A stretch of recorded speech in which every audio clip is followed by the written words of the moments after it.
Gurizada, o negócio é o seguinte, não embarque nessa de que o Internacional entrou dormindo no primeiro tempo neste domingo à noite contra o Vasco da Gama no estádio Beira-Rio, de que o time, por exemplo, estava desmobilizado e muito mais focado na partida do meio de semana contra o Fluminense pela Copa do Brasil. Não é nada disso.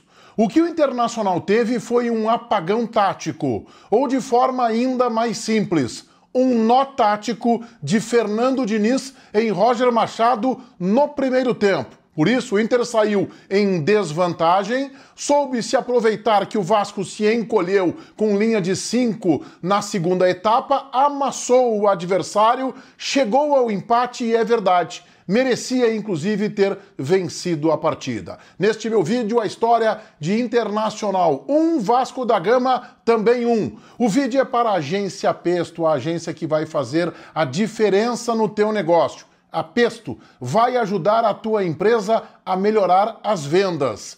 E seguidores aqui do canal do Menegas têm no primeiro mês de contrato com a Agência Pesto 50% de desconto. A tua empresa produz, investe em publicidade, faz conteúdo, mas estás percebendo que o resultado pode melhorar, não é mesmo? Muitas vezes não é nem o produto que a tua empresa vende, mas sim a forma como ela se posiciona, como ela se comunica, e inclusive eu falo de posicionamento também nas redes sociais, nas mídias digitais. Conversa com a equipe da Pesto, ela vai analisar onde a tua empresa está sendo vulnerável e te ajudar a vender mais. Anota aí o telefone, 51 é o código de área, 993559861, Pesto, a sua marca com mais resultado, estratégia e conteúdo. Em nome de Agência Pesto, eu rodo a vinheta e a seguir o empate do Internacional. Na minha opinião, um tropeço. O Internacional entrou dormindo? Não é tão simples assim a leitura, gurizada. Ao final do primeiro tempo, o volante colorado Thiago Maia concedeu entrevista para o canal que transmitia a partida deste domingo no Beira-Rio e fez a seguinte frase: "A gente começou dormindo". Esta é uma leitura simplista. O Internacional não entrou em campo desfocado, mobilizado para o jogo de quarta-feira contra o Fluminense pela Copa do Brasil. Houve uma superioridade tática de organização do Vasco de Fernando Diniz. E observem, quem me acompanha há mais tempo sabe, eu nem sou fã e admirador dos times montados pelo Diniz. Em cima do Roger.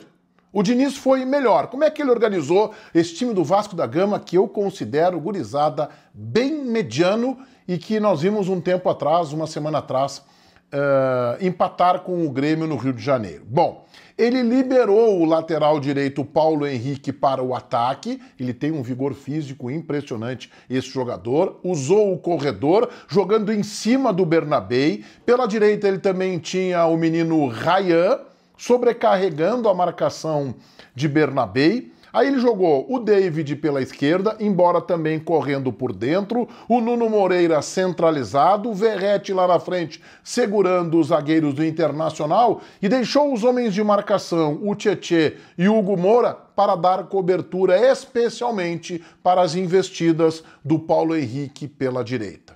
O Internacional do Roger Machado, que não teve o Vitão porque está suspenso, com zaga montada com Cleiton Sampaio e Vitor Gabriel, com Thiago Maia e Bruno Henrique na marcação do meio-campo, tinha o Wesley pela direita, o Alan Patrick centralizado e o Gustavo Prado, carboneiro preservado, Borré na frente.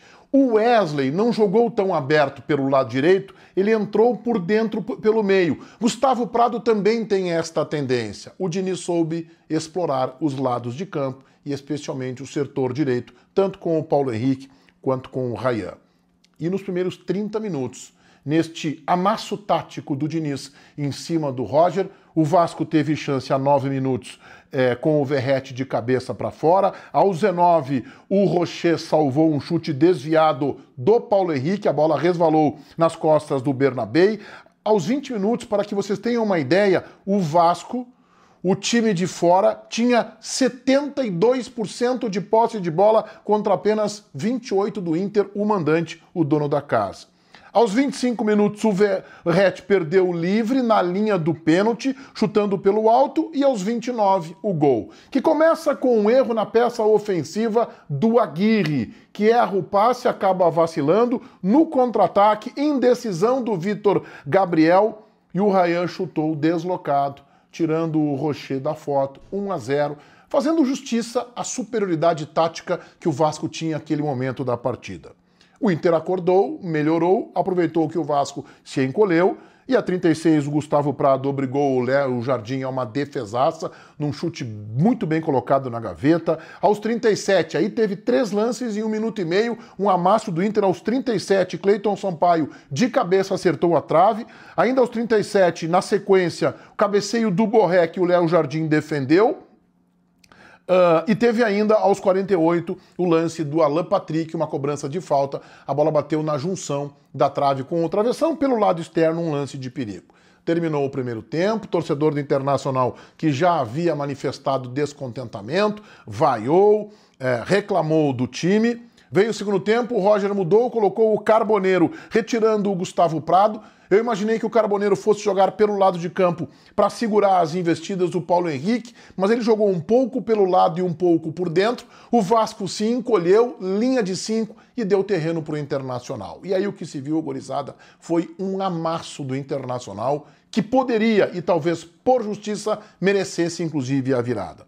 Aos 4 minutos, o Cleiton Sampaio de cabeça obrigou o Léo Jardim à defesa. Aos 7, o Wesley também de cabeça, Léo Jardim batido no lance. O Maurício Gomes salvou quase em cima da linha. Aos 17, o chute do Bernabé, o Léo Jardim defendeu. Aos 23, Carboneiro acertou o travessão. Aos 25, o Wesley disputando com o Paulo Henrique quase marcou. Acabou o Internacional ganhando o escanteio. Aos 40 minutos, um lance capital e até certo ponto surpreendente. O árbitro do jogo, Flávio Rodrigues, que eu acho que é um árbitro absolutamente presunçoso do jeito que ele apita, é um lance que tem sido inédito no futebol brasileiro. Ele deu o segundo cartão amarelo para o melhor jogador da partida, o Léo Jardim, goleiro do Vasco, por cera. Ou seja, ele expulsou o goleiro vascaíno Léo Jardim. Eu confesso para vocês que se esse lance acontece contra uma equipe aqui do Rio Grande do Sul, a gente está berrando, a gente está fazendo marcha pela Guete, até o aeroporto. É impressionante assim a ousadia que teve o Flávio Rodrigues num jogo de futebol, ele poderia ter dado 15 minutos de desconto se fosse o caso, ele optou pela punição mais severa para o jogador que fez cera. Terá que ter o Flávio Rodrigues, a partir de agora, este mesmo critério. Porque a arbitragem brasileira não tem esse critério, não usa esse critério. No máximo, um cartão amarelo por cera. E depois é pressão, é reclamação, é advertência e mais acréscimos. Ele deu o segundo cartão amarelo por cera, tirou o melhor jogador do Vasco da partida. E aí, na sequência, aos 45, o Carboneiro recebeu quase que uma assistência do Verratti, numa pressão impressionante do Internacional. O atacante vascaíno não conseguiu o domínio, sobrou livre para o Carboneiro, um chute fraco no canto. O Internacional empatou a partida. O Inter ainda teve mais chances para fazer o segundo e, na minha opinião, já aos 48, houve penalidade em cima do Vitinho, que num rebote foi seguro pelo defensor vascaíno, mas aí o Flávio Rodrigues teria que ser muito corajoso. Ele até esperou a conferência do lance no VAR, mas deu sequência e a partida terminou em 1-1. Tropeço do Internacional, embora na sequência de resultados é interessante. O Inter ganhou 3 consecutivas depois da parada da Copa do Mundo, Vitória, Ceará e Santos, e agora empata com o Vasco, fez 10 pontos em 12 disputados. O Inter fica, por enquanto, na 10ª colocação na tabela do Campeonato Brasileiro. Vamos para a cotação. Rocher, 7, Aguirre.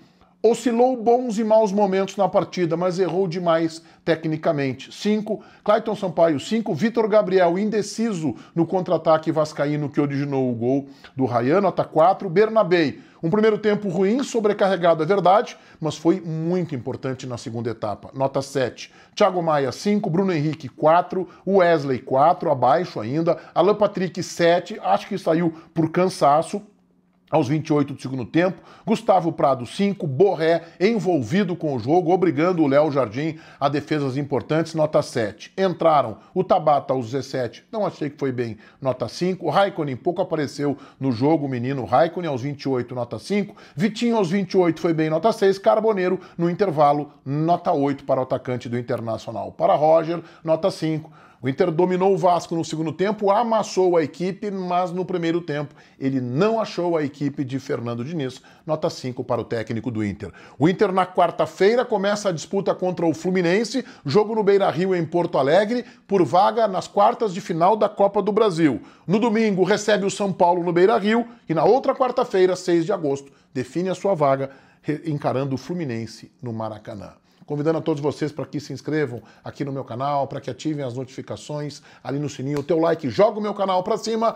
Este vídeo é para a Agência Pesto, a agência que vai fazer a diferença no teu negócio. Tu tem uma empresa, tu investe em publicidade, tu investe em conteúdo, mas tá vendo que os resultados podem e precisam ser melhores, não é mesmo? A Pesto vai ajudar simplesmente a tua empresa a vender mais. Às vezes o problema que a tua empresa pode estar tendo para não ter o resultado esperado e projetado não é o produto que a tua empresa vende, e sim a forma como a empresa se posiciona e se comunica. Conversa com a Agência Pesto. O telefone eu te antecipo aqui, 51 99355 9861. Pesto, a sua marca, com mais resultado, estratégia e conteúdo. Feitoria, gurizada. Vai, um abraço.